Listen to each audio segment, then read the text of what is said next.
In this chapter, electromagnetic induction, the next article is 12.5, which is motional electromotive force. For that, we are considering this particular figure, which consists of a rectangular pile A, B, C, D, as shown in figure.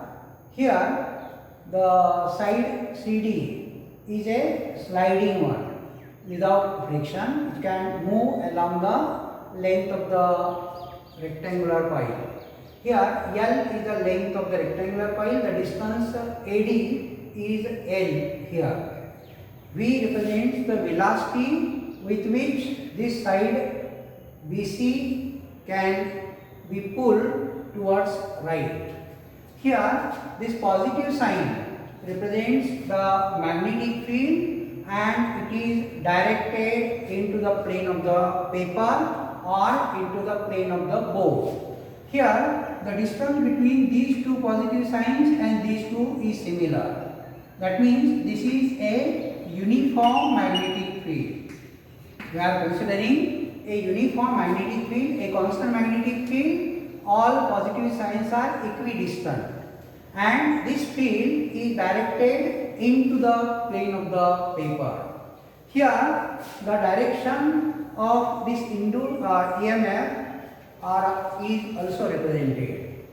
Now, if you consider L as the length AD and this side as say X, AB is X and AD is L. Therefore, area of this rectangular pile is L into X, length into breadth. So, L into X will be the area of the coil.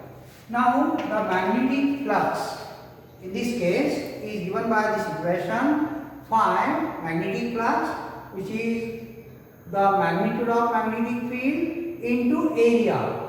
This is an area.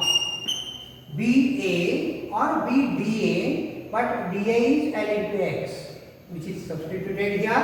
Now, if you want to have the induced EMF in the coil because of this motion of BC, magnitude of the induced EMF is given by mod of E is equal to d dt of phi, which is d dt of the value of phi from this equation BLX. Value substituted, value of phi here in this equation. Now, out of that, B is constant because this is a uniform magnetic field and L is also constant, the side AD. Therefore, B and L can be taken outside the derivative. Only remaining term is X. So, d dt of X, that means dx by dt. Now, this can be simplified like this.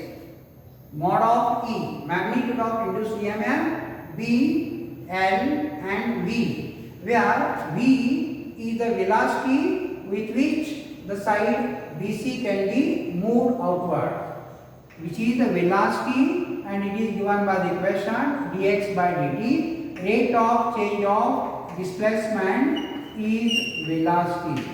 Using this equation, we can have mod of E as BLV. Now, here in this part we have considered the electrostatic field. Now, if you consider the Lorentz force is given by this equation F vector is equal to Q into bracket V cross D vectors. Here Q represents the charge, magnitude of the charge, V is the velocity, B is the magnetic field. Now, if you want to have the work done is the product of force and displacement. So, F dot L. Out of that, the value of F is known to you. The magnitude of this force I have substituted here. So, W will be Q into VB sin theta. This we have already considered in the 11th standard. A cross B is equal to AB sin theta. So, just simplification. And L is written as it is. So, you can keep a bracket also here, Q VB sin theta dot L. Out of that, here if you want to take E, which is induced EMF, which is rate of doing work upon charge. So E equal to W upon Q. If you transfer this Q on this side, you will get VB sin theta dot L. Out of that, if you consider this value of theta to be maximum, theta will be maximum, sin theta will be 1 for a particular value, and in that case you can have maximum EMF Emax, which is given by the equation BLV. B is here, L is here, and B is here. This value of sin theta we are considering to be 1. So sin theta will be 1 for a certain value of theta. That means the EMF induced will be maximum if sin theta is equal to 1, and it is given by the equation E equal to BLV.